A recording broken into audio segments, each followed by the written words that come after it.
Slacker.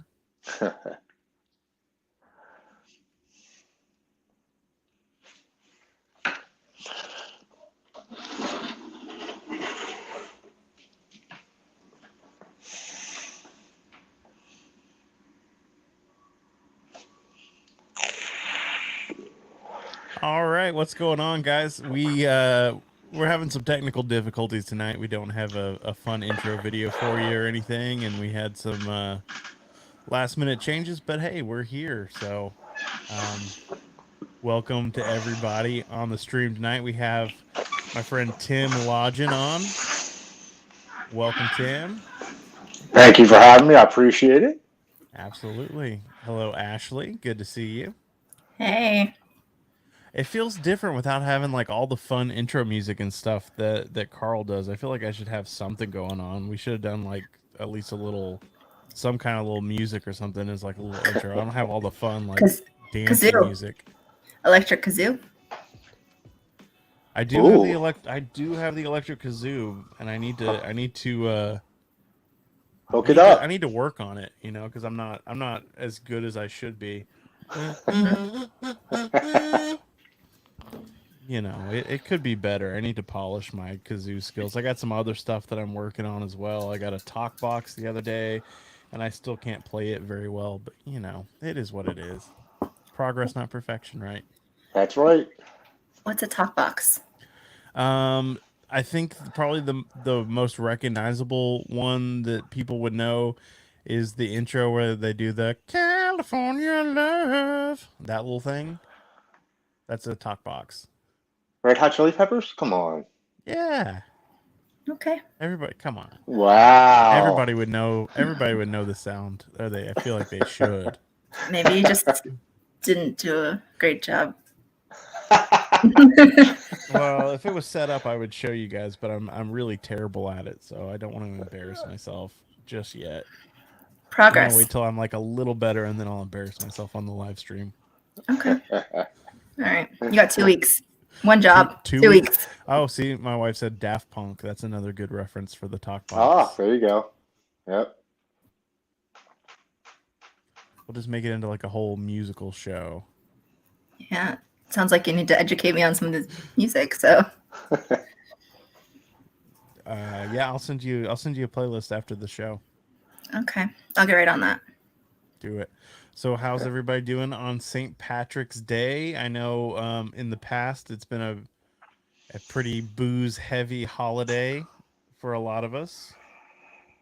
I honestly didn't know it was St. Patrick's Day until I drove home and I went past the bar and I saw everybody wearing green. I was like, oh, that's today? Yeah, I didn't know this. My wife told me when I woke up this morning. She's like, she reached over and pinched me and was like, it's St. Patrick's Day. I was like, oh, is it? I had no idea. Yeah, honestly, even though I was an alcoholic, I never really did St. Patrick's Day. Like Right? I never hung out at bars. I really didn't. Thank God I didn't hang out at bars. I drank home alone. So I never really was the go out to the bar and get shit faced kind of guy. I always did it in seclusion. Oh, there's David in the comments asking where the green's at. I got the green in the background, David. I'm not wearing the green. I got it on the walls. I got a little bit of green in my hat. Yeah, see, Ashley's slacking. Where's the green at, Ashley? Oh, she's frozen. She's frozen. You're frozen, Ashley. She'll get it. No worries. We're this is what you get when you have a live show, man. All kinds of stuff can go wrong, and we just kind of roll with the punches. That's it. That's all you do. Awesome, man. Well, if you wouldn't mind, maybe you could kind of kick us off. Tell us a little bit about your story for the people that are watching that don't know who you are. Absolutely. I'm Tim Lodgen, and I survived 27 years of alcoholism and drug addiction, mainly alcoholism. It started at a young age. Well, in high school, it started. It escalated in the Marine Corps. Into my 20s, I continued to drink up into my 30s, into my 40s. I'm 45 this year, and it got to the point where I wanted to take my life. And thank God, it was intervened by my wife, and I was able to go to rehab, and it saved my life. I just celebrated 1 year on the 5th, and coming up tomorrow's what, the 17th, so almost 1 year in 2 weeks, and it's truly amazing that I'm alive and that I'm sober. I never thought I could go one day without drinking, much less a year and 2 weeks. And every single day that I'm sober, it it's more important that I stay sober because my addiction gets stronger and it's coming after me more. The more days of sobriety I have, the stronger my addiction wants to take everything away from me. So I have to fight it even stronger every single day. And I have to remind myself how precious each day that I wake up sober is. And I cannot take it for granted. I have to live each day like it's my last day because I've really didn't care about my life. I didn't look at everything that I had. I didn't take I didn't take my life seriously. Um, I took my family for granted. I took my wife for granted. I took everything for granted, and for me to be here is truly a miracle. If you're out there suffering with addiction or mental illness, don't be ashamed of what's going on in your life. Don't think you're alone. Don't think there's no way, no possible way that you could get better. There's no possible way you could recover. I thought that. I lost hope. And my wife found me in the basement with a rope around my neck standing on a bucket because I thought there was no way out. I thought that my life was going to end as an addict. I am so glad and so grateful that that was the furthest from the truth. I am so grateful that I have been given the gift of sobriety, and I'm not taking it for granted. I've said it before, I'm coming for everything that alcohol promised me and took from me. I'm coming for it all. I'm I- I'm going to take this opportunity and really try to change others people's perspectives on mental illness and addiction. They don't want to talk about it. They're ashamed. They're they're they're embarrassed, and I was for a very long time too. It's funny because I thought that nobody knew. I thought it was a secret that I drank every day, but it was written all over my face, literally. My face had an alcoholic face, had alcoholic skin. My liver was 3 times what it should have been, and I just thought everything was okay. I Mm. work the steps. I live my life of recovery. I go to meetings. I actually have a sponsee now that helps me work the steps and understand them in a different way. I feel as if I'm obligated to teach him what I have learned over this past year. And a lot of people in sobriety, 1 year is a great milestone, but there's people in sobriety that have told me after the first year is when the work really begins. And I'm starting to understand that. I just wanted to kind of not get through the first year, but prove to myself I could do it. And I did it. And now I have more goals in mind for this year. I really want to write a book on my story.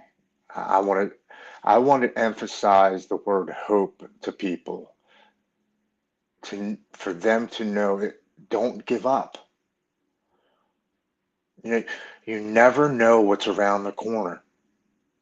You know, you listen to all these successful people, all these millionaires say 99% of the people give up on their hundredth try, their thousandth try, when it's that 101, that 1001 try that makes them successful.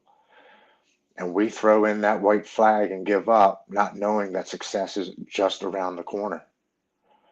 That this great life of sobriety and recovery is waiting for us if we just put in the work and not give up on ourselves. I'm truly grateful that my wife never gave up on me. There was plenty of times she should have left me, plenty of times she should have kicked me out of my house. And I asked her about 6, 7 months in my sobriety, why didn't you leave me? And she said, because I love you. And I knew you could be the man that I once married. I knew you could turn your life around. I believed in you. I believed in you when I didn't believe in myself. That has kept me so grounded. That has allowed me to understand what blessings my higher power has given me. And I can truly see that now. I was so blind to everything that I had through alcoholism and drug addiction. I was so consumed with me. I was so consumed with the addiction that I didn't see what was around me. I think that's such a great point that you were talking, with your wife. I think there's so many stories. It's that people didn't believe in themselves, and there was somebody else that believed in them when they didn't, and that's like what brought them through a lot of times. And a lot of times we don't talk about family support and how important having support from different areas is. And I think that's a great point to make because family members are important. They are important, and it's like I'm so lucky I didn't lose everything because there's a lot of people that lose everything, their family, their jobs, their homes. I'm lucky. There's no other word for it. I'm one of the lucky ones that didn't lose everything. I was millimeters away of losing it all. I got kicked out of my house. My job was about to fire me. I was right there. And I'm blessed. I just really am. We got a comment a little while back from Roberta that I thought Ashley might be able to answer. I'll go ahead and put it up on the screen for you there, Ashley. My husband was in the Marines and he's dying of cirrhosis and divorcing, but still supported him and his friend. That's why I came on here to know that people struggle with and how I can assist and support him the best I can. I'm also an NCC PSS, which is a nationally certified peer support specialist. So I need to know how do I support my peers. I think that an important part of being a peer is listening and making space for someone. We can't fix anything. We can't change someone else. We can't, but we can love people. We can create space. We can listen to what they need. But it's okay to have boundaries of what you need too. You're important too.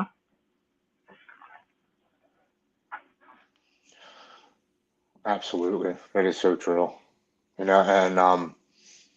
to was it Roberto? Yes. I was in the Marine Corps as well, and I went through a lot of stuff. I did and saw things that normal human beings should not do or see, and it affected me mentally really badly. So badly that in my 20s, I found myself with a gun in my lap, contemplating suicide because I just couldn't comprehend the things that I had to do and see. I was lucky to have a support system as from my parents at that time at such a young age. Um, and I have friends who I served with that are still going through that 27 years later.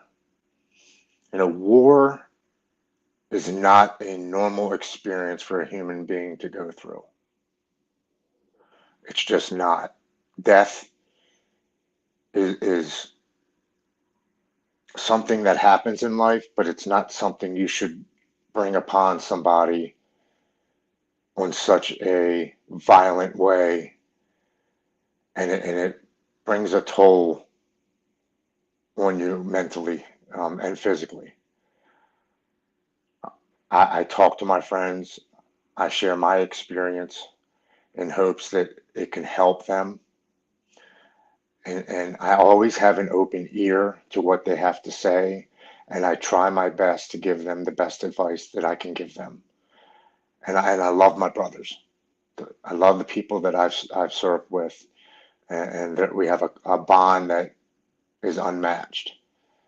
And the best thing I can say to do is listen, try to give them advice, be there for them, hug them if you can, hold their hand, make sure that they know that they're loved and they're special, and there is help out there. They need to talk about their experiences. They need to talk about what they went through, because like in recovery, the more you speak, the more you get it out there, the more it helps you, the more it will help them.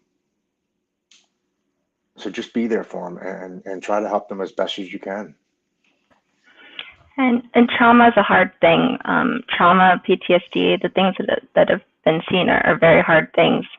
But it's understandable sometimes to have to take care of yourself. Like if you have to put the oxygen mask on yourself, you can't save anyone, help anyone if you don't take care of yourself. So, I think that's, as a woman, like some traumas, you don't ever get over them. Like sometimes, a little time away saves some damage. And I want to make sure people don't feel bad if they have to take care of themselves too.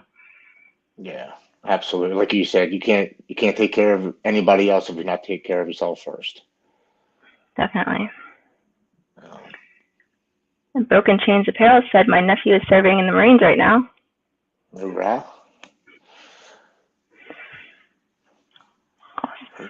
Oh, okay. I know them. Very cool. Very cool. Yeah, you know a lot of people in recovery, man. I've seen you popping up on a lot of different recovery podcasts here lately. Yeah, that is a blessing of sobriety, my friend.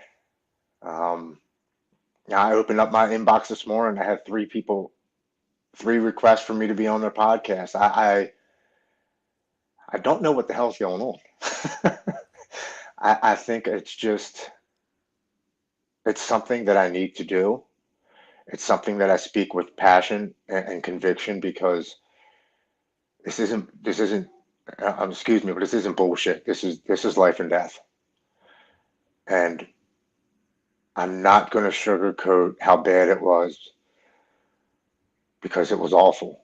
It was hell on earth. But I'm also here to tell them that you can change that outcome to being if not the best experience of your life. To go to something so dark and deep to something so bright and the possibilities are endless is absolutely amazing. Yeah, and there's just more to come. I remember when I got to my first year, like I thought, like, I don't know, it's amazing. Like I feel like year one is like there's a big like shift after year one, and I want to maybe like year 3 or 4 there's like another big shift. Really? And then I feel like I think it's you do more work, you work on yourself, you fix some of the stuff, and it's like you get deeper into. And sometimes you look like you're a mess when you work. Like, I'm not gonna lie, if sometimes it's messy, but it changes the way you see others, your empathy, or, I mean, when I was new in recovery, my first year, I was against Narcan. I was against, like all this stuff. I was like, that was, no, the word enabling, like all that stuff. And that's not how I am at all now. So it's, you move past some of the stuff and you change, new behavior, service is huge. Yeah. I'm actually like next weekend. I'm actually going going up to Philadelphia, PA, and I was asked to speak at a park, McPherson Park, in front of 300 people, and we're giving out clothes and food to the homeless and talking to people. Saw somebody say something about their loved one overdosed on fentanyl, and that's one of the topics we're going down there to, because in Kensington, Philadelphia, it's one of heroin and fentanyl is on the rise there, and we're going to speak on that and help those that possibly need the help to get in recovery houses or halfway houses or rehabs. I personally don't have the experience with those type of hard drugs. And I say that I'm lucky for that, because my addictive personality, wow, that would have been that could have been my life-ending experience right there. Well, unfortunately, it's not even just hard drugs now. I mean, if you're buying anything on the street, you risk fentanyl. Yeah, right. Everything is, even marijuana is being cut with it now if you're buying it off the street. Absolutely, it's scary. It's so scary. And like I said, I was against Narcan at first, and I think it's just important to note that when you give someone Narcan, or when you convince them to take it and with their friends, with people that are using, that gives them a chance to have recovery tomorrow. It's not saying this is okay. It's you're worth it. You're worth being here tomorrow. And I think that's the message a lot of people need to hear. Yeah, and I find that as a common thing with addicts, is they feel worthless. They really do. And when we use, we're definitely trying to mask emotions and past trauma and not deal with it, which, we want to feel numb. We don't want to feel anything. And that compounds as the more we use, because then we feel more worthless. Why are we using? We use more. Well, I'm a really piece of crap. It's a never ending cycle. Yeah. And I mean, it's shame, guilt. But I think it's important. It doesn't matter what you do. Like, you can achieve everything in the world, and that doesn't make you better than someone else. You can be doing 500 crimes, and that doesn't mean you're worthless. Like, and substances change you. They change your brain. So give yourself a break sometimes, and you're worth it. Absolutely. I know it's easier said than done, but but that's great though. Give yourself a break. That is awesome. And kind of segueing a little bit, we are doing a giveaway tonight, and it's kind of fitting. We're doing a giveaway of Victoria's Voice, which is I believe it's a memoir / diary, and it's about a girl named Victoria who unfortunately did overdose and die, and her parents published this book after she passed. So if you guys are interested in entering the giveaway for that tonight, just comment #voice in the comments, and you will be entered for your chance to win a copy of that book. That's very cool. I like that. yeah, it's so. When first responders came to our house, she still had a heartbeat, and if they were carrying Narcan, she might be here today. Oh, So wow.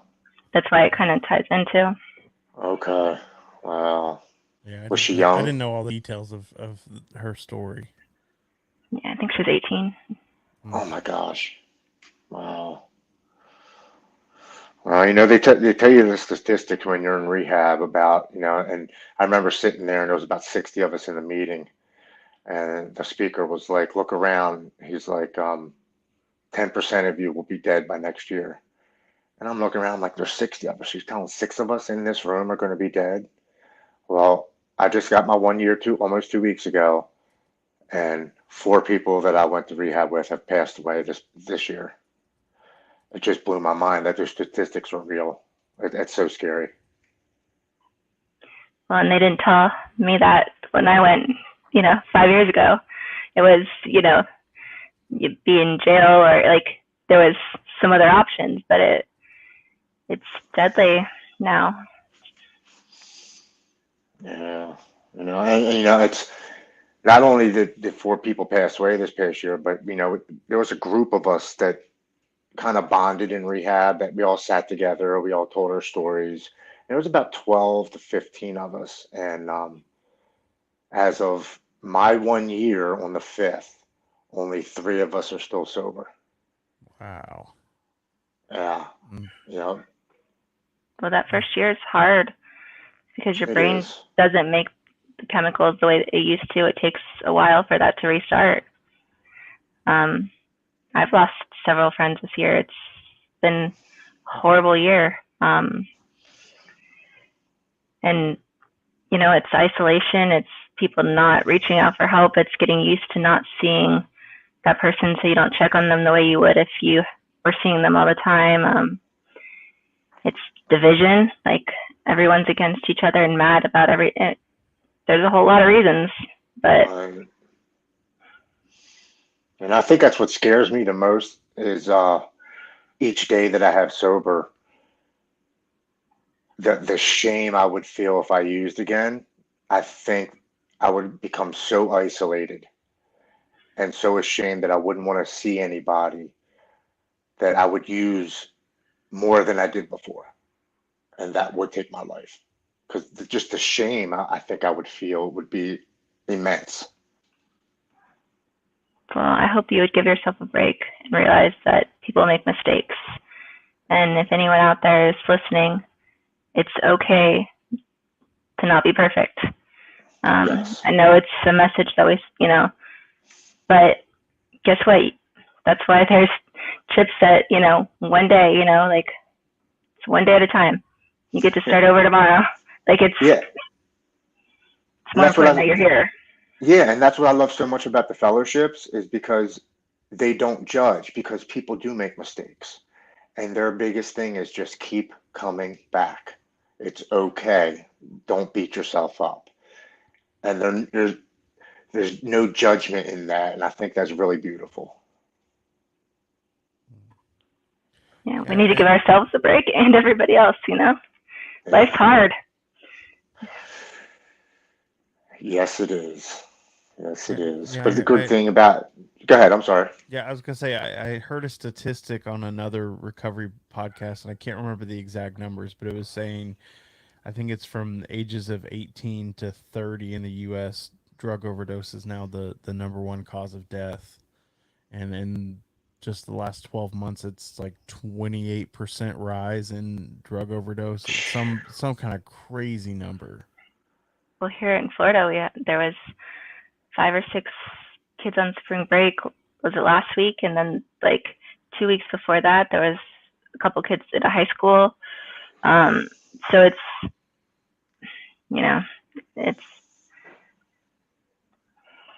it's everywhere, and just recovery is possible. Yes, it definitely doesn't discriminate, like you were saying before. It doesn't matter if you're a millionaire or a sports player or just, somebody that works at the grocery store. It doesn't care what your job is. It doesn't care what your life is. It comes to take you, and it doesn't discriminate at all. Yeah, it's frightening, man. I'm so grateful that I'm in recovery now, man, because the amount of drugs that I was using, like I just feel like it would just be Russian roulette, man. Like there's a good chance that I would be dead if I hadn't gotten clean, man. Like there's just no way, as much as I was doing and buying from different people. I was at one point I was using so much that one dealer cut me off, and so I had to go to a different guy. Like I was using that much that I was like having to go to different dealers. So they're like, there's no way, man. Like I would most likely be dead, and I'm so grateful, man, for this new way of life. It truly is incredible just what we can accomplish when we get clean and sober, man. Like life is so beyond my wildest dreams right now, man. Like it's crazy. Yeah, that's that. Yeah, that's pretty serious when your drug dealer cut you off. Right? Right? That's pretty serious right there. Yeah. Unfortunately, my drug dealer was the local liquor store, and they don't cut you off. They just keep saying, Right. "Come back, keep coming back, keep coming back." Yeah. Thank you for the money. I'll see you in a couple hours because I know you'll Right. be back.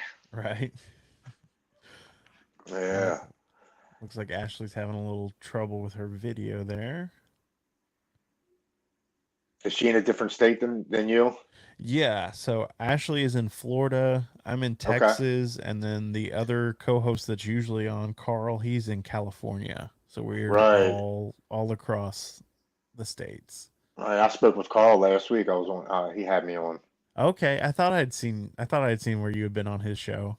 Yeah, very cool guy. I like him. Actually, he did something for me that really touched me. Um, so he was in the Marines. He served in the Marines, and Hmm. for my 1 year, we were sitting there talking, and he was like, I got this challenge chip from another military member, and he told me to pass this along to somebody else for their 1 year if I find somebody that's worthy of the chip. And what it was is on the one side it had a Grim Reaper, and it said, "When death smiles at you," you flip it over, it said, "Marines smile back." And he said, "I want to send that to you for your 1 year, and congratulations." And man, what an honor for him to do that for me. Like it touched me so much. That's awesome, man. It's That's really very awesome. cool. Yeah, Carl's a good guy. Yeah, he was very nice. He's good, even though we give him a hard time. We like him. That's what friends do, right? That's I right. guess. Yeah, he should be here right now. Carl, where are you? He's in a storage unit somewhere in California. He had one job. Now it's to be here. That's right. I can't believe he's not live streaming from the storage unit. What's he buying one? I think I think he just got one, and he had to get a bunch of stuff in there before they closed, and I don't know. He had some vehicle issues and all kinds of different Oh stuff not goodness. going his way. Life happening on life terms. Right? Yeah. Yeah. It's just how you deal with those life issues that we all didn't used to do. It's how we deal with them now. Oh, that's a good topic. So, what's one issue and how you would have dealt with it before and how you deal with it today? One issue. Daily life. Right. Um, Going to work, having to pay bills, having to put food on the table, having to keep the lights on. Um, the most minor things would get me to drink. It's truly amazing that now that I'm sober, I can look back and really tell myself, wow, none of it was that big of a deal. But up here, I made them such a big deal, and I justified that to use. I justified that to drink. And through the steps of recovery, I have learned to deal with the smallest things so much easier, sorry.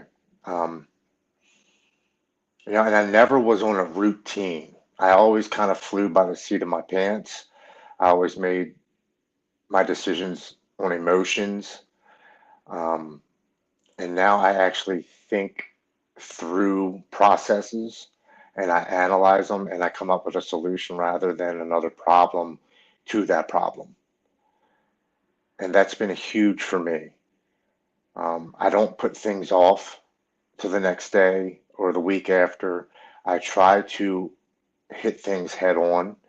And for me, that seems to help me be more balanced. It helps me to recognize how I used to analyze everything that's going on. Um, it's made me more of a peaceful person. Um, it's made me more calm all the way around. My wife will tell you she has to pretty much pull teeth to get me to argue because I kind of look at things, it's it's not really that big of a deal. So why get myself worked up over it when we can just solve the problem and move on?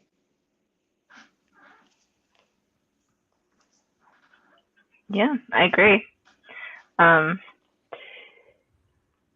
yeah, I mean, when I was using, my temper was really short. So everything would make me mad. Now it's just a little bit longer. It's still pretty short, but progress.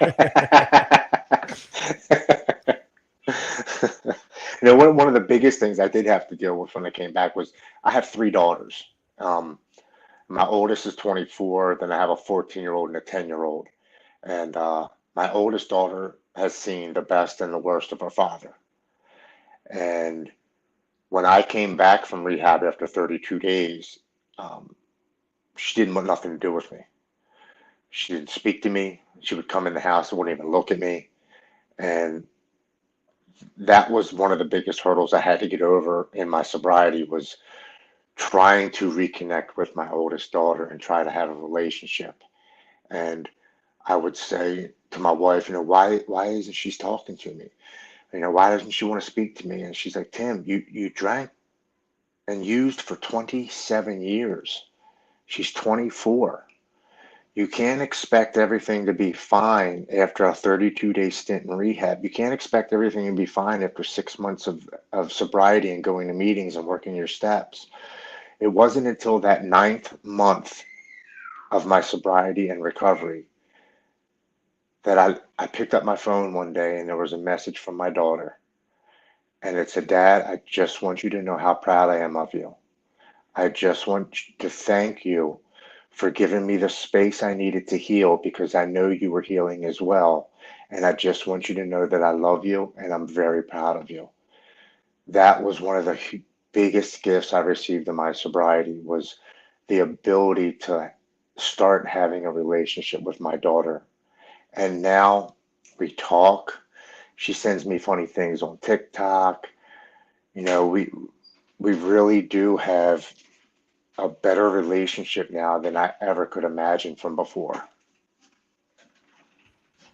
I love that. And what Michael just commented there, Michael Paddleford, I can't talk, I'm tongue tied tonight. He said families do recover loud.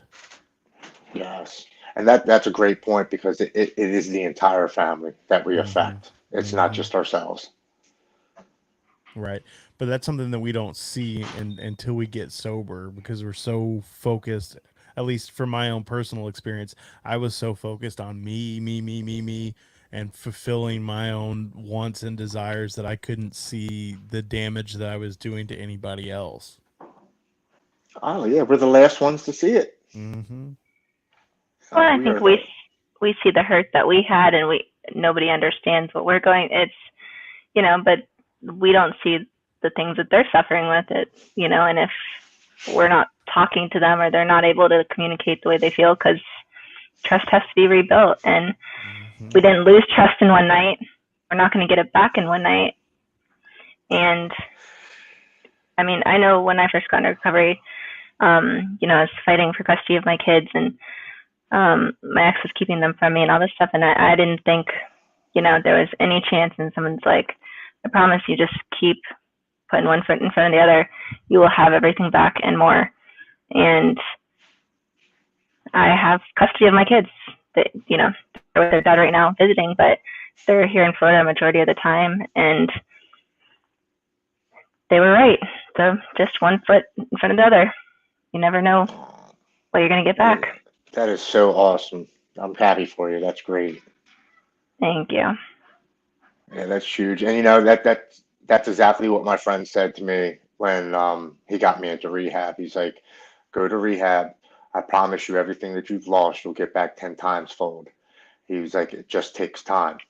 And he was absolutely right. You know, everything that's been happening to me this year has been beyond what anybody could have told me would happen in sobriety. It's really been an amazing experience.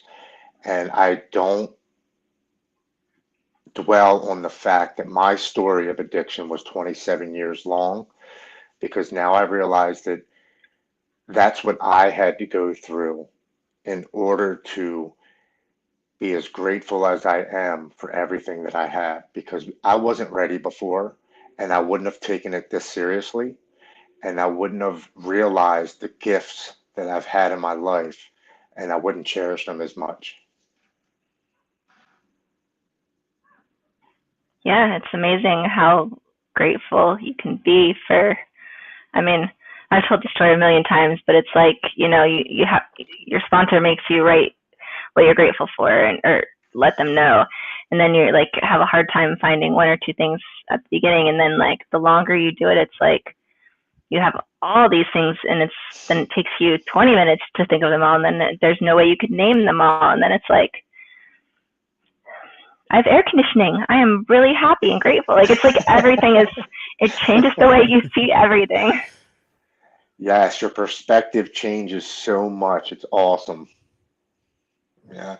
The fact that you said that, I was at the gym the other day, and this girl come up to me. I was like, "How you doing today?" And she's like, "I had to go to work today. I had to come to the gym. I still got to go home and make dinner." And I'm like, if you change one word in that sentence, I said, everything changes. And she's like, what do you mean? I said, you get to go to work, you get to go to the gym, and you get to go home and make dinner for your family. I was like, so many people don't have a job. So many people don't have a family, and some people are not physically able to do exercise to take care of themselves. I said, you are blessed, and you should be grateful. And she just looked at me like, what the hell just happened? And I kind of smiled and just walked away. And I was like, I know she thought about that after I walked away. Yeah, it is amazing, just the perspective changes that we get throughout our recovery, and I feel like as we continue in our recovery, we get different perspective changes on so many different aspects, man. Or I guess another term that they use in the rooms would be a spiritual awakening. I feel like I've had several of those throughout my journey. I've had spiritual awakenings around gratitude, and just seeing, like you're talking about, just the gifts that we have. Like, I can walk, and I can, I'm employed, I have food to eat, like all these things that we take for granted. Air conditioning in Texas, that's a must. Like, I've gone like a week where our air conditioner has been broken, and when that comes back on, that's when we have that gratitude. And I feel like that's in a lot of things. That's a lot of things, though, if you think about it, like things that we don't even think about, that we take for granted, and when they're gone, we realize it. Like, just if your internet's ever gone out, like, I know that's not an essential. I mean, it kind of is nowadays. I mean, we do so many things on the internet. Your internet goes down for a day or two, and when it comes back on, you're so grateful to have that back, but you don't even think about it. You walk up to a light switch and flip it on, and the lights come on. You don't think about having electricity. It's just, you just expect it to come on. There's so many things that we take for granted and that we expect to have and to work, and we don't ever think about them until we don't have them. That is so true. Absolutely. It's little things that matter. Well, and I think that's why, there's good and bad. You can't appreciate the good without the bad. So the bad stuff stinks. Losing that stuff stinks. But then when you get it back, you appreciate it. And if you never got the chance to appreciate it, everything would just be like, there'd be no joy. Right? Yeah, that's a very good way to look at it. Absolutely. Oh, you're welcome, buddy. Glad you liked it. Michael. Yeah. And I think it's great, like, especially a lot of times, like when I Oh, and she's gone. And she's Completely gone. gone. That was crazy. Oh, I'm she's having sure. some difficulties tonight. Yeah, maybe she'll be grateful when she's able to rejoin the stream. Absolutely. How have you been doing? You know what, man? I've been doing all right. I'm trying to find that place of gratitude. I've been in a place here in the last couple of weeks where I've been very ungrateful and very frustrated with how things have been going at work and so forth, and I'm trying to find that place of gratitude. Okay. Hey, welcome back. Are you grateful for your internet connection, Ashley? I did. I'm grateful that I have two wireless routers. So I changed wireless ones because now I've been kicked off 3 times, and third time's a charm. So let's see how this goes. You foreshadowed my internet crashing. I did no such thing. Hmm. I like that. She said practice to pause. That's I'm very bad at that. true. I'm awful at the pause. Yeah, that's a Yeah. skill. It takes practice. Yeah, I've actually Definitely been takes doing the practice. count to 5 Oh before you no, say, yeah. I get to about a half. Do you really? No, well, I don't know. I don't try to count. I'd probably get madder. Oh, well, like you said, it's not perfection, right? Yeah, there's tons of things I'm good at. Calmness is not always one of them. Yeah, well, we always have something to work on. We always do. And that's what makes us better because we continue to work.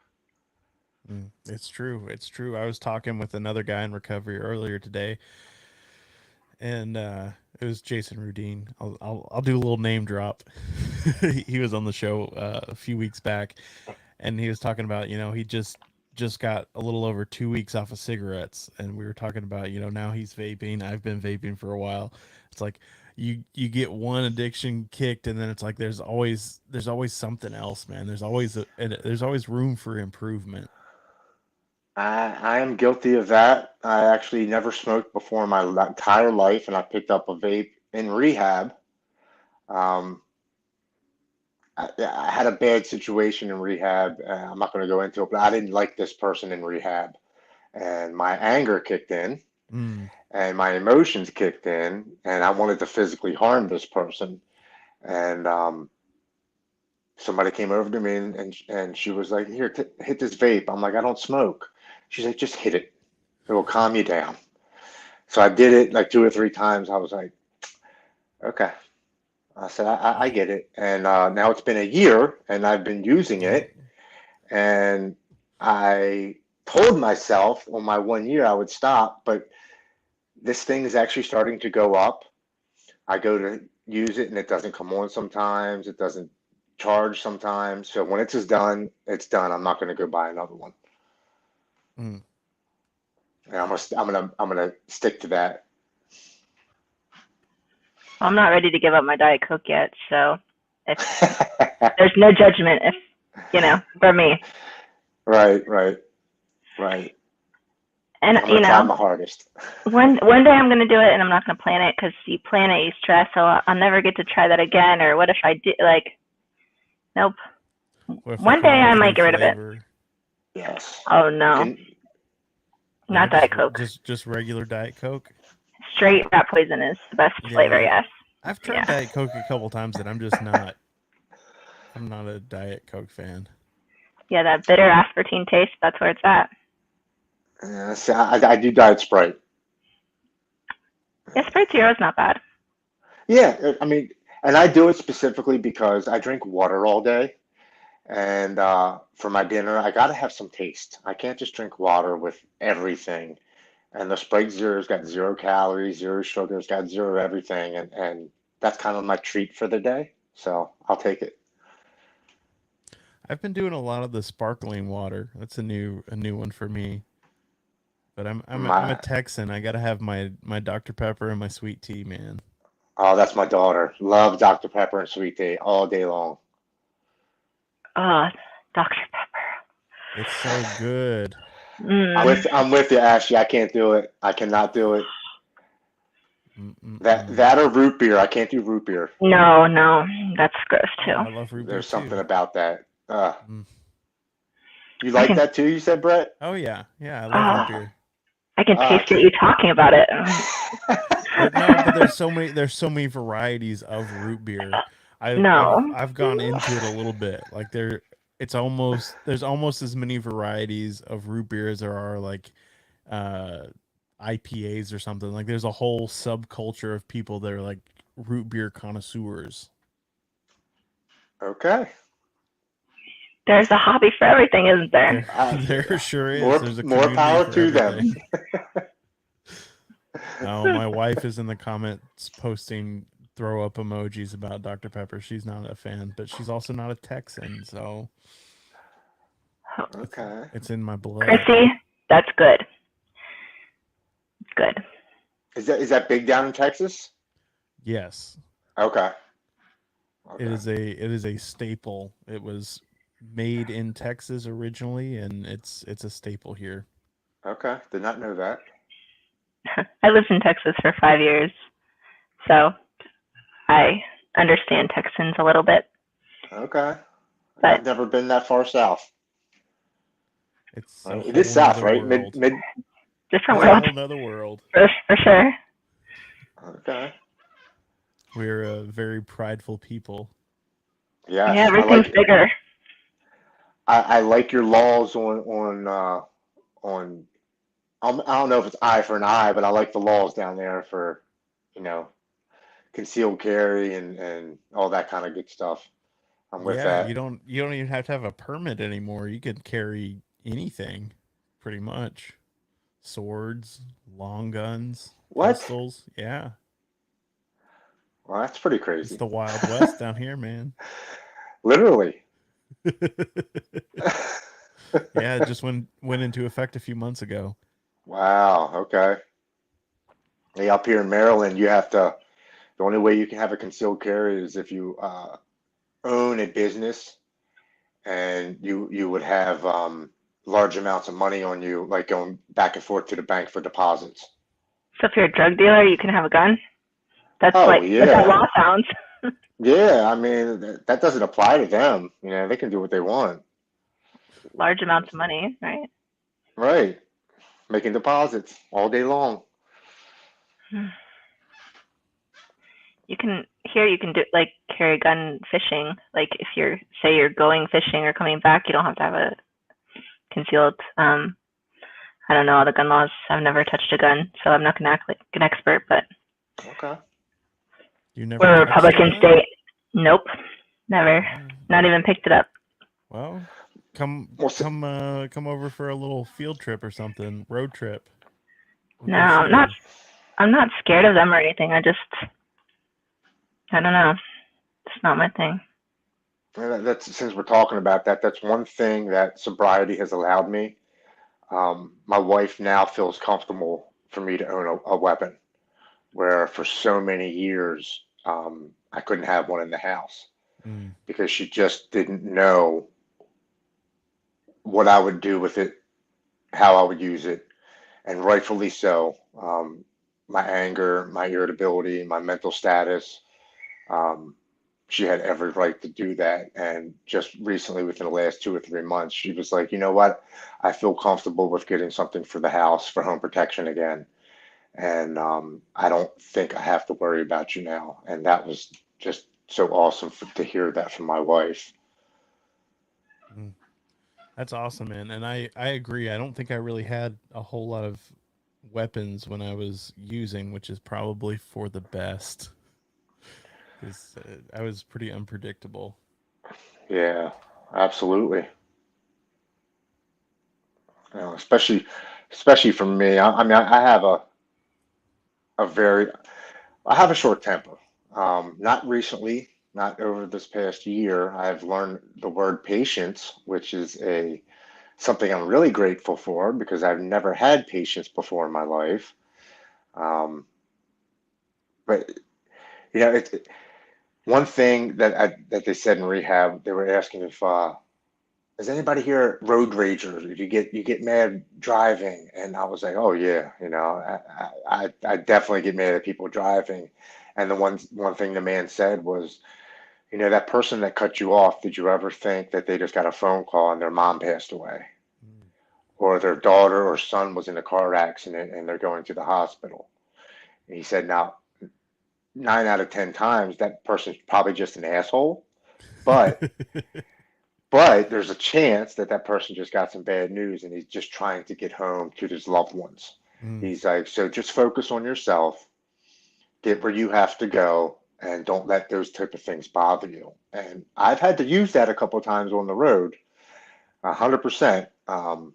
But the fact that he instilled that, in my mindset, that I think about that now and I don't just react, has really helped me to stay calm and more patient. Mm. Mm.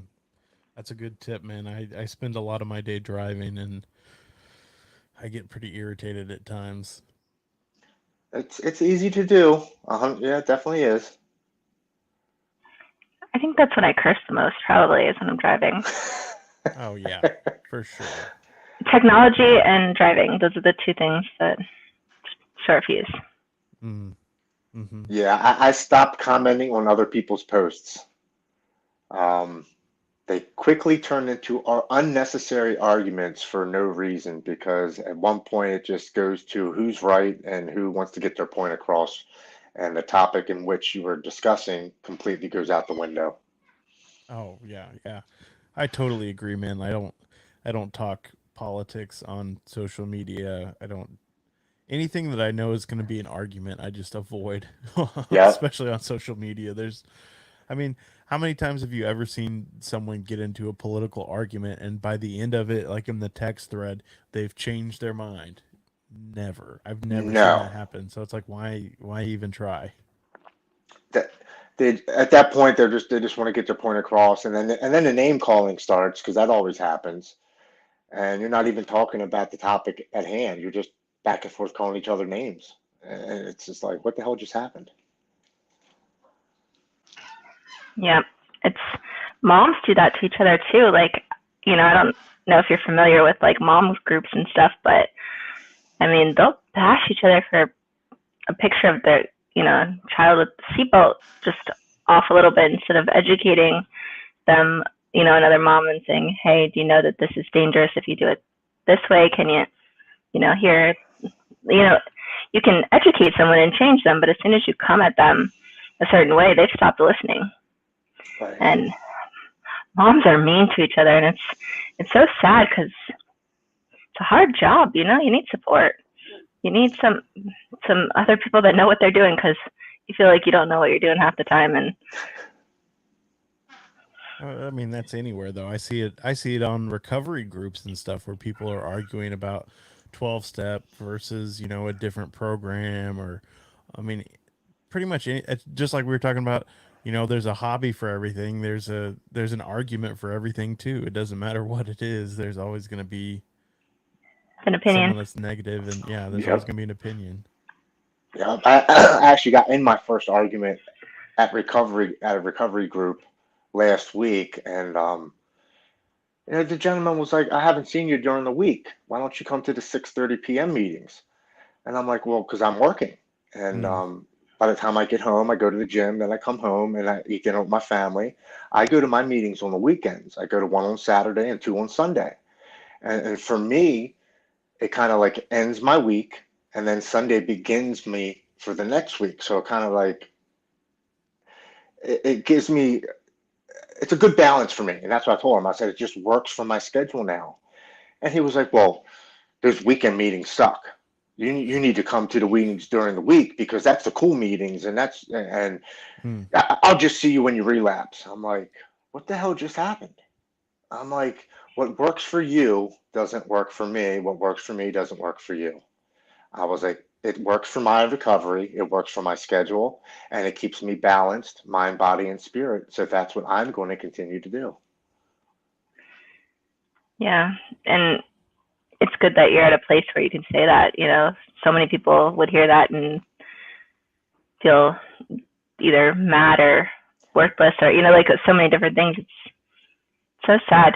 Like, I was that close, and that little think popped in my mind. And it's funny because, when you go in and you see all the things written on the walls, think, keep it simple, stupid, like all these little things, count to five. And when you first get in, you're like, man, what's all this crap on this wall? Like, really? Like, there's 50,000 things on this wall. And then it almost becomes programmed in your mind. And when you need it, it's there. And it really does work. It's pretty amazing. Does it work if you work it? Is that what you're trying to say? Yes, if you work it, it works. Imagine that. It's like I have bipolar, and the medicine works when I don't have drugs and alcohol in me. It never worked before, and I always wondered why, but now I know it's because I don't have drugs and alcohol in me, that the medicine actually can do what it's supposed to be doing.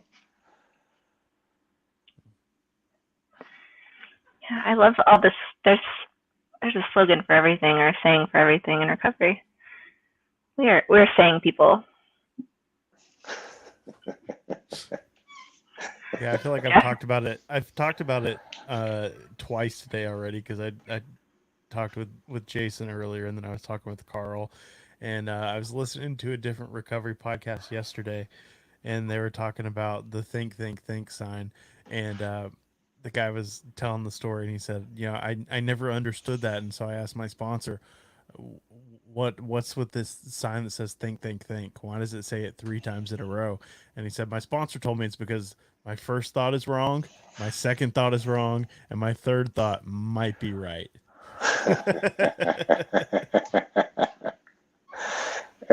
That sounds about right, actually. Yeah, I thought that was brilliant. I'd never heard that. That sounds about right. Now I like my sponsor because he's not a drill instructor. He's like, I'm going to teach you what worked for me. You know what I mean? He goes, I'm not going to tell you what to do. He goes, because people with addictions don't like being told what to do. Mm-hmm. He said, we always like to be in control in some way, shape, or form. He said, so I'm going to show you what worked for me that has kept me sober for 39 years. And I'm like, I love that. That's so awesome. Yeah. I think it's important, like what you said, is when you give someone a choice, a lot of times they want to choose to do the right thing. They want to choose to improve. But when you tell them they have to, they feel like they're in jail, or they feel like they're forced. But when you give someone the option, more times than not, they'll choose, the better option. Not always, but most of the time.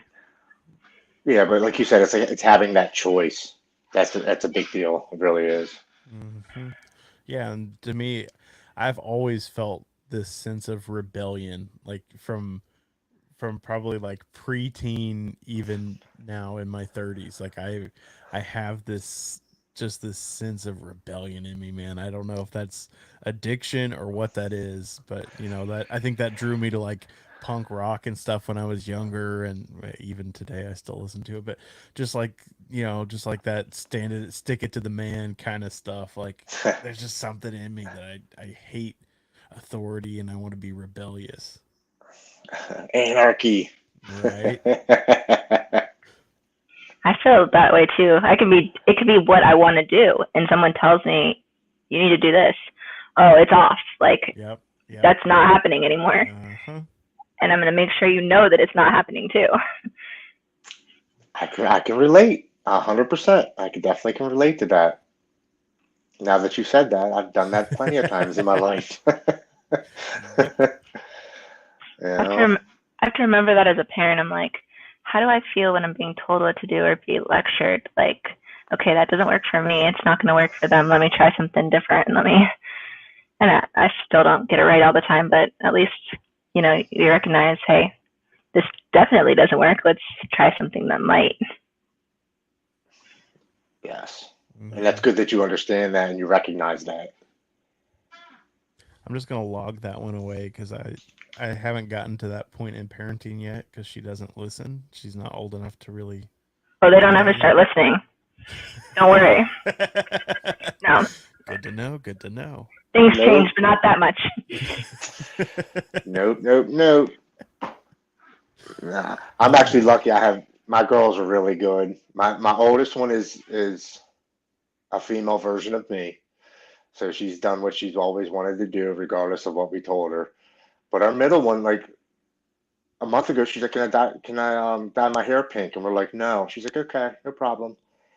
And because she did that and she didn't go behind our back and do it, we let her do it last week. Nice. You know, just because she asked and she didn't just do it. And when we said no, she said, okay, no problem. Like she accepted the answer and we were like, you know what? Thank you for doing that and not going behind our back. Better than me. Yeah, Yeah. I would have done it. Me too. It would have been hot pink. If you said no pink, it would have been bright, bright, bright pink. Yep, and I did it. I did it in middle school. My mom said I couldn't dye my hair blonde. I went and got sun in from the CVS down the street, and I put my hair in, and I had orange hair for 3 months because it didn't turn blonde. Hey, there's nothing wrong with a little orange. Right, right. I didn't get to that tint I wanted because I have dark hair, but I did it anyway. You know. And she said I couldn't get my ears pierced. I went and pierced my ears by myself. You know. Yeah. My dad told me not to stretch my ears, and then here I am with 1-inch holes in my ears. Yeah, you got gauges. Yeah. He also told me I'd never get a job with him, and I've been employed my entire adult life. So, Well, there you go. See, that's smart parenting. Let's bet on you doing something not good so that you do something good. Yeah, told you would never get a job, so you had to prove him wrong. that's right. I'll show you, Dad. I got a real job. And I'm going to work every day because he said I wouldn't. Yeah. The old reverse psychology. Yep. Mm-hmm. As long as it's in a positive way. So what's one thing you do differently now than you did before, Brett, and how you react to stuff? Oh, you're putting the spotlight on me tonight. Mm-hmm. I don't like that. We're supposed to ask the guest questions. Well, we already asked him, so I'm bringing you into this. Man, that's a great question. And it's hard to answer. I mean, I feel like my life is completely different than it was. I mean, it really truly is like a 180 from what it was before. I mean, just like we were talking about rebellion and doing the opposite of what we're told, and just living that life of self-centeredness and not caring about anyone else around me, not caring about the harm I would cause, not even considering other people's feelings or emotions or anything like that, to a place where I still don't do it 100%, but like I think of other people a good percent of the time. I'm definitely not perfect. I still have my moments of self-centeredness and assholeness.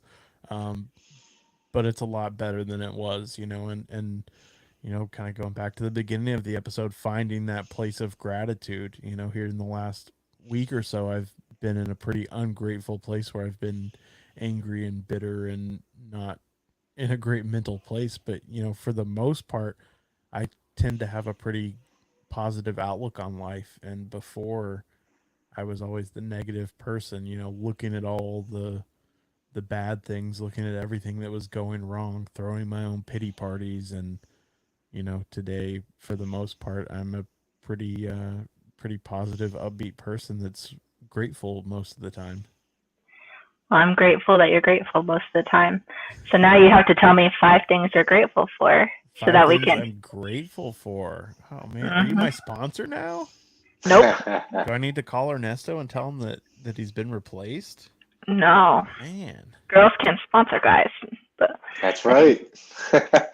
I've seen it happen a few times. It's not allowed anywhere that I've been. Not recommended, but I've definitely seen it happen a few times.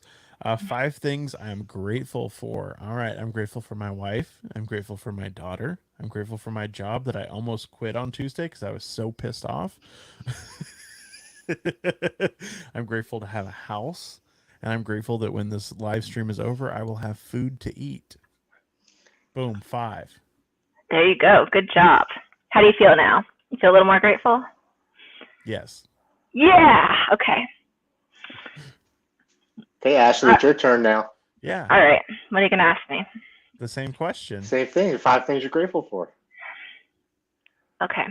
I'm grateful that I can feel things, good and bad. I am grateful that I'm learning how to use my voice and advocate for myself when I need to. I am grateful that I'm living life on life's terms. I'm grateful for all the amazing people in my life, and I'm grateful for my friends and family. That should have been higher, but my deeper stuff came first, so sorry. Nice. And cool. how does your life look different today than it did? I can't remember exactly how you phrased that question. How's your life different now?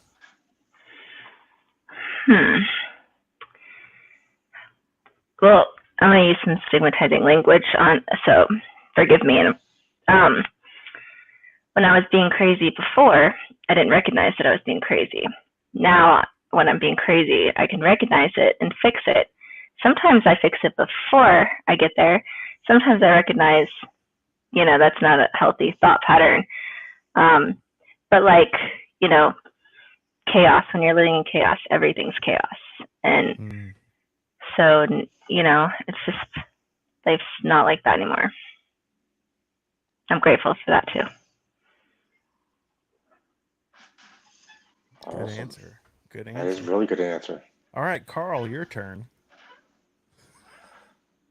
We're going to have to give him a hard time that he's now missed 2 consecutive weeks that he has missed the live stream. He's got to go. That's it. How many consecutive weeks can you miss before you're not a co-host anymore? No, we're not kicking him off because the opposite of addiction is connection. He's got to connect. So how are we going to make him connect? You want to leave some comments? Let's get him back. Yeah. Fill up the comments with love for Carl and how much we're missing him. That's a good idea. We can send him screenshots that the people have spoken. They want you back, Carl. That's right. He is loved and missed. You need to prioritize the live stream. No, and we hope that you choose to come back because. Yeah, we're not going to tell him he has to come back. That is key. That is the key. Carl, please come back. We miss your voice, your radio voice. He does. He does have a good radio voice. He does, doesn't he? Huh. Yeah, I noticed that when I talked to him. He does speak very well on the radio, on the podcasts. He definitely has the personality for broadcasting. The great thing is too is we're also different. Like we have different interests and different knowledge and different personalities. So it's like when there's different people on the show, sometimes it's a different person that connects with them. And so having his voice here, we miss his voice. Right. You guys gel together.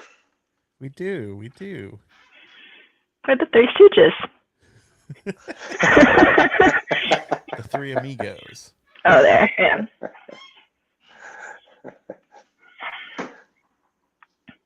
Where's JR tonight? We haven't heard about any of our jobs. He was in the comments at the very beginning of the episode.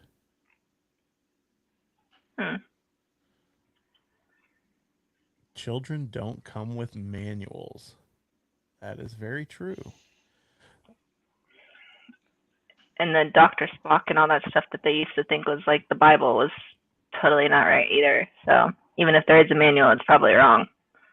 All right, so I'll ask you guys. I'll put both of you on the spot since I'm a newer parent. My daughter is 1, and you guys have children that are a little bit older. What kind of advice would you give to a newer parent? Obviously, like Ashley mentioned, don't tell them to do things. Use the reverse psychology on them. What else would you recommend? Okay. So you're talking about in the future or right now? Both. Either. Well, I have a 3-year-old grandson, so I could kind of relate to the younger child. Show them love, compassion. Let them know that they're loved and cared for.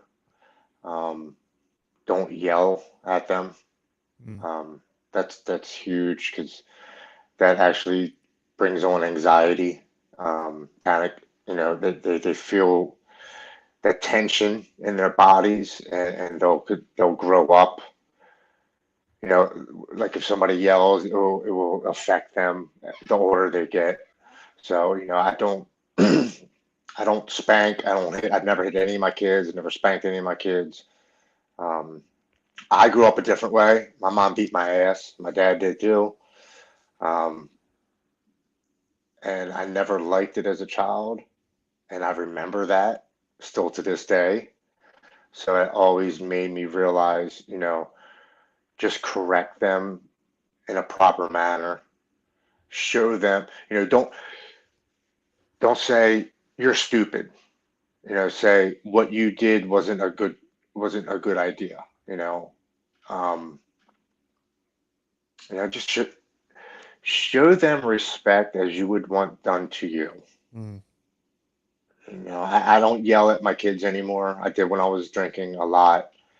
Now, if they have an issue, if they have a problem, I like to talk, talk with them and come up with a solution and let them know that I care. And I just try to be a better person all the way around with my children. I try to understand them more now. I try to know what they're going through. I mean, as a toddler, it's kind of hard. Now you're just trying to guide them and make sure they're safe and make sure they're fed and make sure they're loved and just try to continue that. Yeah, my two pieces of advice would be read to her, from as, now, even though, because those, the brain's making all these connections and it's super important to, get that going, to give them the best chance. And then also I would say, especially having a daughter, is, teach her that she's beautiful, teach her that, to value herself, teach her that, that outfit doesn't make you look chunky, you look beautiful, like it's okay, like there's a lot of, life things that, and there's nothing worse for a girl to grow up to not have self-esteem, and it's, so that's so important, but that doesn't mean let her grow up to be entitled, and you can call her out on her BS, but let her learn how to use her voice too. Thank you both for that. That's good advice. Good stuff. Should we do the book giveaway? Yeah, I like giving stuff away. I do too.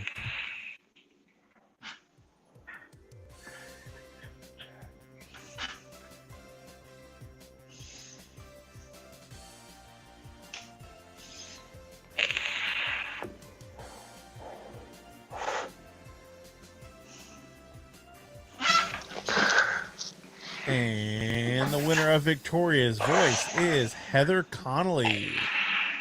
Yay, Heather. Congratulations to Heather. Congratulations.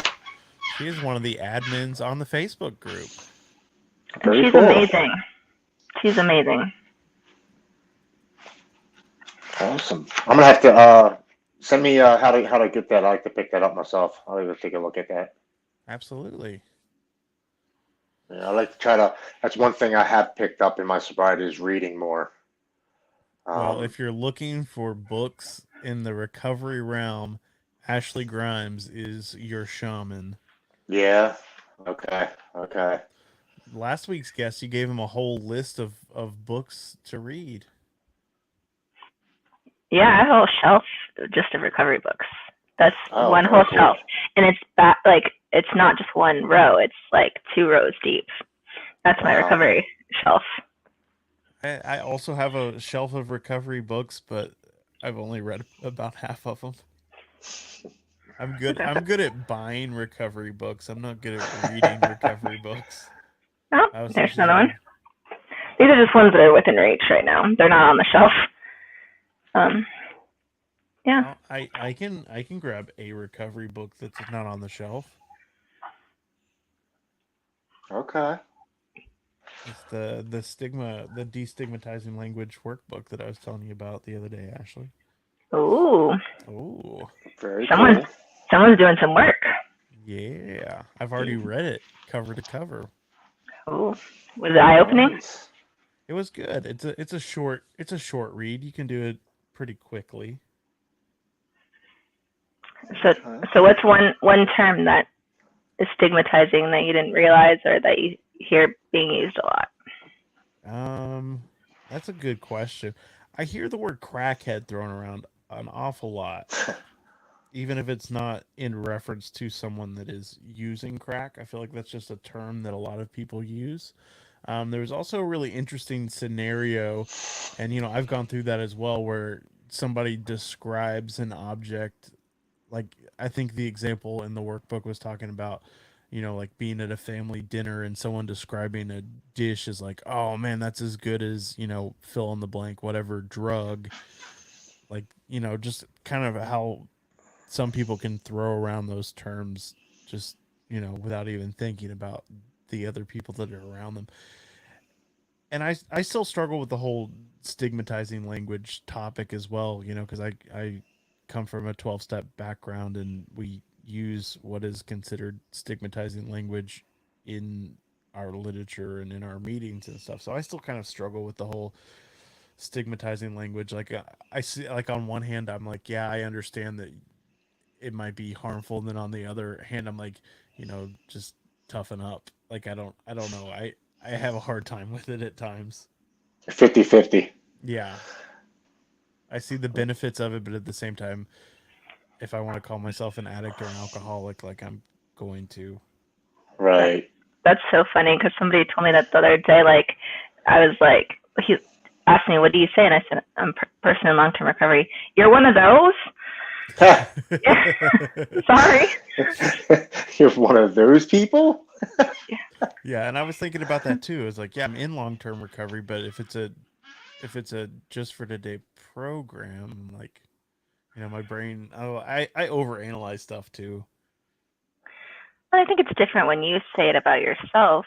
I mean, it's still considered stigmatizing language, but you can refer to yourself as anything you want to refer to yourself as. Yeah. But if you're going to a population like or a group that's not likely to get help, or you're going into a community that already stigmatizes, you don't want to further that. Absolutely. Yeah. Definitely have to be careful of what you say around people. You don't know what somebody else is going through. You really don't, and you don't know how they're going to perceive what you're saying. Yeah. And you don't want them to think that way about themselves. Like, if it's something that's going to keep them from getting help, if it's going to make them feel shame. Yes. Yeah.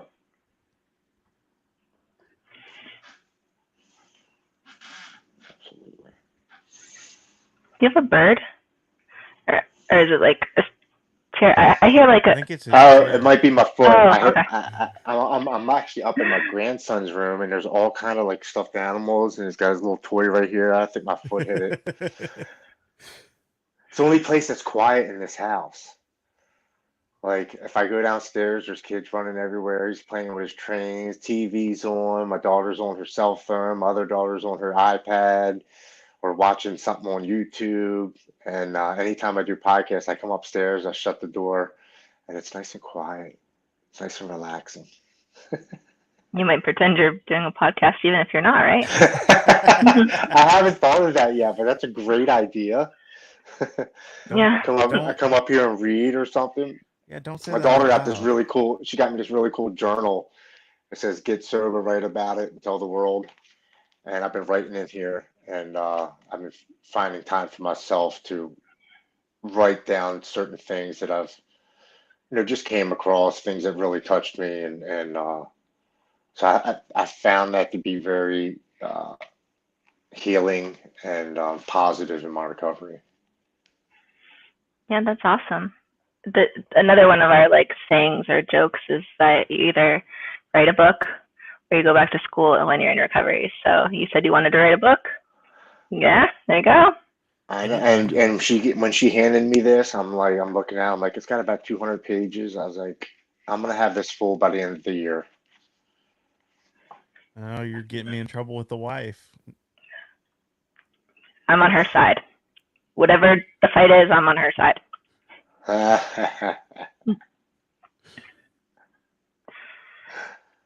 Sorry, Brett. Mm-mm-mm. Aw. Podcasts take time. I've tried to explain it to her. It's a time-consuming hobby. Just like men in the bathroom. They say women take a long time in the bathroom. I'm pretty quick. I take my shower, I get out. I'm efficient. Like, there you go. I'm efficient. I do what I have to do, and then I get out. I don't take a shower till the hot becomes cold. Like, it's just unnecessary for me. Well, But I'm always on the go. Mm-hmm. a lot of people go in the bathroom with their phone, and like that's their escape. Yes, that's my wife. Uh-huh. I'm like, you okay in there? Yeah, I'm looking at the 100th TikTok today. I'm like, okay, well, there's 3 other people that have to be in the bathroom, and she's in there playing on her TikTok. This is probably the first time in years she's been able to go to the bathroom without somebody in there with her. I mean, It is actually. yeah. It is. One of those things that she's grateful for now. That's a I've topic. got your wife's back too. Yes. That's a topic that I would like to have on an episode, either here or on my podcast, that I've thought about and I haven't found a guest for. Technology addiction. I think that would be a good one. Yes, because that is We're so all rampant. addicted. Oh, Uh, everybody is, man. I'm guilty of it. I'm on TikTok. I have a couple of games that I play on my phone and, scrolling through social media, and I turned off for a little while. I had it where it would show like the productivity and it would show you how much time you spent on every app, and I turned that off for a while because it was kind of depressing, and I've turned it back on again. And it makes me sad sometimes when I look at it and see how much time I've wasted staring at my phone. And looking at my productivity on my phone, and yeah, no. I've spent 25 minutes on TikTok today, which is No. actually, I feel like, not that bad compared to some days. You're really looking at the data about the data. Yes, You understand this, right? I'm looking at the data about the data, which is making the data increase. Right. yes. Yes, Yeah, you're playing right into their hand. I understand that. Okay. But I'm curious. I I'm curious. I have to know. Yeah, I think mine is kind of. I think it might have gone up a little bit because at work I have to work, so I'm a carpenter. I don't have time to be on the phone. I'm up and down doing stuff. But when I get home at the end of the day, I'm definitely on it Yeah. Yep. until I go to Same. sleep. Like I'm definitely like checking things out. And like the other day, I looked and it said 4 hours, and I'm like, there's no way. I worked for 8 hours today. But on my way home, I play Pandora, so I don't know if that counts as being Yeah, it on the does. phone. Okay, that makes sense. That's an hour ride home, and then I go to the gym for an hour and a half, and I'm listening to Pandora there. So I was kind of like, there's no way I'm on Instagram or Facebook or TikTok for 4 hours because there's just no possible. I'm trying to do the math, but now that makes sense. Yeah, mine's the same because I typically listen to podcasts while I'm at work, so my numbers will be astronomical. But I'm the same, Okay. man. Like I don't really use my phone at work because I have a separate work phone that I have to log all my calls and stuff on. So I don't really use my personal phone a lot at work. Like whenever that was that we had the social media blackout for like a day, my cousin or somebody texted me like, Facebook's down, Instagram's down. I was like, I haven't even looked at either of the. Like, I had no idea until somebody told me. It's like, dude, I'm at work. I don't know that Instagram's down. Yep. I'll have I don't friends even do have one. that. No? Nope. I have an Instagram. Okay. Yeah, I just opened a TikTok like last week because my wife, every time I look over there, she's over there laughing her ass off. I'm like, what's so funny? She's like, these people on TikTok, it's just so crazy. And I look at it and I'm like, I don't know if I can get into this because half of it I just don't relate to. No, I just, there's a whole niche of recovery TikToks. There is, but I still okay. have a TikTok either. We I have LinkedIn. The show has a page. The Recovery Revolution Live has a TikTok page. Okay. So anybody that's watching that is on TikTok, which is pretty much everyone minus Ashley, Search Right. for Recovery Revolution Live on TikTok and follow us. We do little clips from the show. You could Some of email them are me. serious, some of them are funny. It's a variety of different clips from the show. I've never been on there, so I can't tell you what it looks like. It's different. I mean, I've seen videos from TikTok, but I'm, never been on Recovery Revolution's TikTok. Well, they have their own kind of algorithm, and the more of a certain type of video you like, the more of that kind of video they'll show you. So my wife has like a bunch of like baby TikTok stuff and like crafty stuff that comes up when she opens the app. When I open the app, I get like a lot of tools and like DIY projects and recovery. So it they definitely pay attention to what you're watching and what you're liking, and then send you more of that, so you'll spend more time on the app. I'm 2 or 3 weeks behind on Grey's Anatomy, so I don't have time to even watch that, let alone other crap. Don't say that too loud, or your TikTok will become a Grey's Anatomy feed. My wife loves Grey's Anatomy. Every time I come home from work, she's on an episode. I'm like, haven't you seen this? She's like, yeah, 3 times. I'm watching it again. I'm like, what? Well, there's new ones out now. Yeah. And I'm behind. Can't that's have that, okay. actually. Yeah. Yeah, well, it is what it is. That's it. Yeah. Life on life's terms. Yeah. I think I gave up. That's the only TV show I still have, I think. I've never seen a single episode of Grey's Anatomy. Brett. I'm with you. I mean, it seems like it's sort of a rom-com-y show. Yeah. That's not my preferred genre of television. Well, I mean, yeah. We just finished Yellowstone, and we just watched it this year, and we binge watched it for like a month, and we watched every single episode, and it was incredible. I started it. My wife doesn't like it, so I can only watch it when she's not home. Oh, I have several shows. I have all these shows that she calls boy shows. It's pretty much anything with violence, or pretty much anything that's entertaining. I like your wife. I really like her. I do too. We don't agree. We don't necessarily agree on all the TV shows, though. I can't stand like comedy that's like has no point either. That's like all comedy has a point to make you. No, there's some that's like slapstick, like just stupid, and it's just not funny. But people, I don't. Maybe I'm just. I don't get it. Like when people used to watch Beavis and Butthead and The Simpsons, I just don't get it. I think Beavis and Butthead came out when I was in high school, so I think I watched it in high school, but it's funny how when you go back and watch things 10, 15 years later, you're like, really? Like I was into this? But, what you're into changes all the time, except for music. I still like the same music and older music and different music. Well, and same in recovery too, though. I mean, like there's some albums that I have memories tied to of drug use, and I don't listen to those anymore. There's movies that I don't really watch anymore.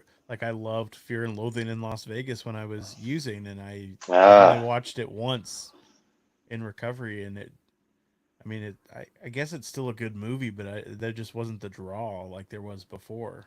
Yeah, it doesn't hit the same. No. Now, it's funny that you said that because I was driving home today, and Comfortably Numb came on by Pink Floyd. And the first thing I remember is my senior year doing acid and smoking pot and like loving them. I mean, I still like the song, but I remember like just listening to every drum and every guitar and like really being into it. And I'm driving and I'm listening to it and I remember all the words and I'm singing it, but I was just like, man, this is just different now. It just really is different now. And that's with a lot of things, when I was in my deep depression and I wanted to not live anymore. I listened to a bunch of different sad songs. and I've heard them or listened to them recently in recovery, and my perspective on the songs have just changed. You know what I mean? And I kind of turned them off halfway through. I was like, I just don't want to be in that mindset anymore.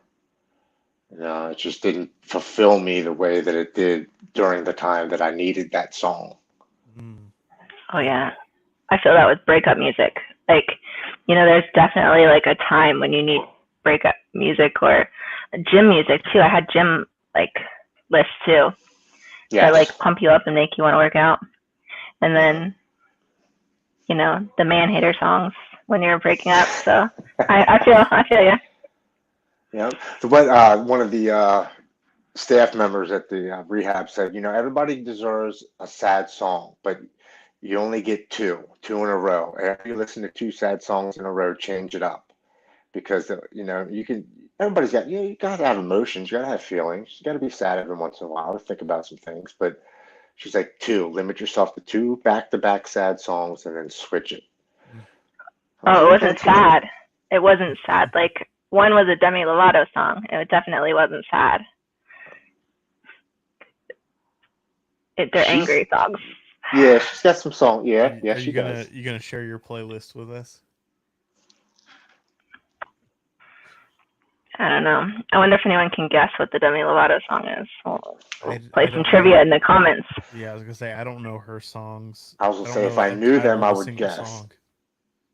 Let's see what we get in the comments. Anyone I think have any guesses? Does my wife listen to Demi Lovato? I don't know. I mean, this is a little while ago, but it's not recent. My daughter's into Billie Eilish big time, and I don't know any of her songs, but she sings them all the time. I'm like, I don't know. Sorry, honey. She's like, isn't this song cool? I'm like, I guess. It's not for me.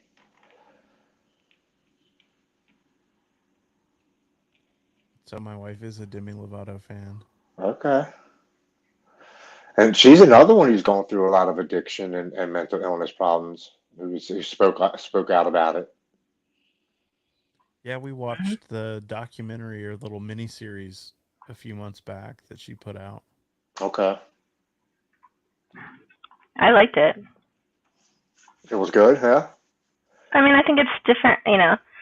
She's in a different place now than she was then, and but it's, I think she was real at the time. I think it was where she was at the time.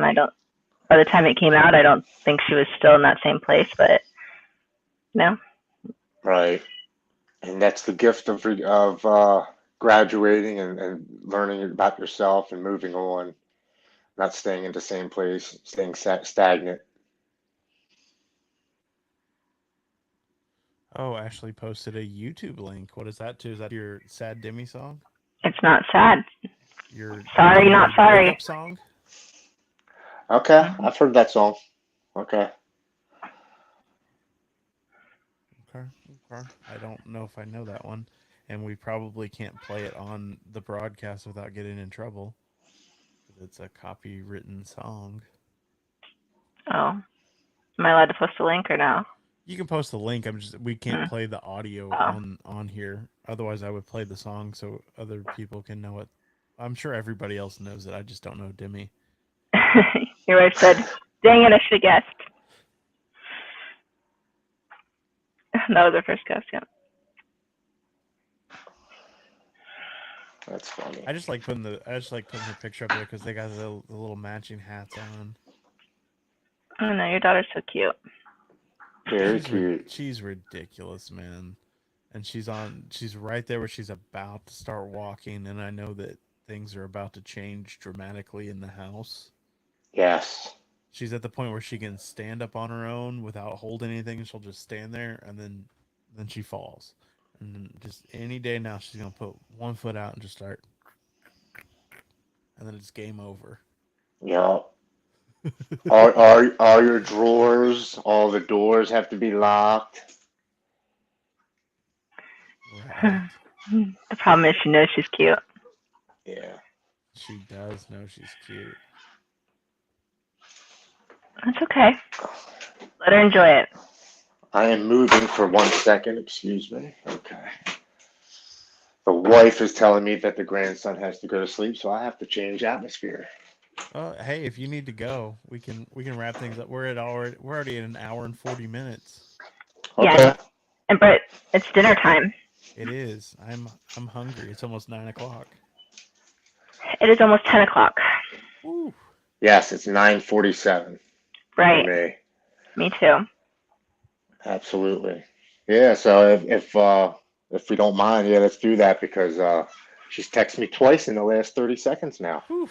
That's your sign, sir. That is your sign. Awesome. Happy wife, happy life. Let's let him go. That's what That's I've heard. it. Awesome. Well, I have a few closing comments, but Tim, thank you for coming on, man. I know it was kind of last minute. I don't think we said it on the air, but we had you scheduled for June, and then tonight's guest wasn't able to make it, and so we did a little switcheroo, and Tim was available. So thank you for hopping on here at the last minute, man. We do appreciate it. Absolutely. I'm glad I was available. The timing was actually perfect because I was just getting home and I was like, oh, wait, that's in an hour. It gives me time to eat, take a shower, and come on. So I appreciate it. Nice. You man. did all the things we didn't do. You were way more prepared, and we knew we were coming. So, yeah. Awesome, man. Well, if you'd like, do you want to shout out your Instagram or any kind of social media or anything if people are interested in connecting with you? Yeah, I mean, if they want to follow me, I'm at Lodgen on Instagram. That's like my main platform. I'm on Facebook, but it's mainly like my family and stuff like that. But on my Instagram, I talk about recovery. I show my journey of fitness and diet and exercising and just spreading the word of sobriety, recovery, and being grateful for my newly found life of sobriety. Awesome. Well, congratulations on that year. Thank you so It much. just came. We're glad you were here. I need to edit the show description because I used the one from when you were on my show a little while back, and so on the show description it says 11 and a half months sober. So Uh-oh. and after I posted that, I was like, wait, that's kind of old. I think he's just celebrated his year, and I Yeah. didn't. But I was so frantically like trying to change everything over because it was so last minute that I didn't do it. But I'll fix it. Yes, I earned that. I earned it. You did, sir. You did. Right. You need to fix it. I will fix it. He earned it. I will fix it. Thank you. All right. So in our closing stuff, we have the Broken Chains apparel t-shirt design contest is still going to be going on through the end of the month. So if you have a t-shirt design that you want to submit, you still have a couple of days left to do that. It is pinned to the top of the Recovery Revolution Facebook page. So if you're interested in that, go ahead and jump over to the Recovery Revolution page and click on that link. Or if you just want to see the designs that have been submitted, there is a section where you can see the designs. You can vote on the designs, give some thumbs up to the ones you like. So be sure to do that. And David from Broken Chains is going to be picking a winner. They're going to get their design on a t-shirt. They're going to get a $25 Amazon gift card. And he's also going to credit you on the website as the designer of that shirt. So that's pretty cool. If you have some designs that you want to see on a shirt, you can submit those and hopefully you can win. If you guys would like to send us an audio message, you can do so at speaktous/RRL. And we can play those on the show. We are also now on YouTube. We've been on YouTube for, I think, about 6 weeks or so now. So if you aren't already, go ahead and hit that subscribe button on the YouTube channel. That'll help us out as we try to grow our audience and spread the message of recovery. Ashley, do you have any announcements? I don't think I have anything else besides those couple things. No, I don't think I do. They can always email us any comments or suggestions at our first name at recovery-revolution.org. You got it. And there's David in the comments talking to us about some awesome designs that have already been submitted. So if you guys have more, be sure to get those in because the contest is coming to an end at the end of March. I can't remember if it ends at the end of March or if it's April 1. I can't remember if it's the 31st or the 1st. but it's right there at the end of the month. So go ahead and get those designs in if you have not already. And happy St. Patrick's Day. We hope Happy you. Silver St. Patrick's Day. We hope you all get lucky, or you are lucky, or whatever. However you want to take that. Yes, absolutely. And thank you again to Tim for coming on the show tonight. It was an absolute pleasure having you on, man. You are an awesome individual, and I appreciate you coming on. And as always, guys, remember it is progress, not perfection. Oh, before I close, there we go from David. It is 11:59 on March 31st. So yeah, you have until the end of the month to get those designs in. So time is ticking, guys. If you would like to be in that contest, be sure to get on that. It is pinned to the top of the Facebook page. All right, now the closing line. Progress, not perfection.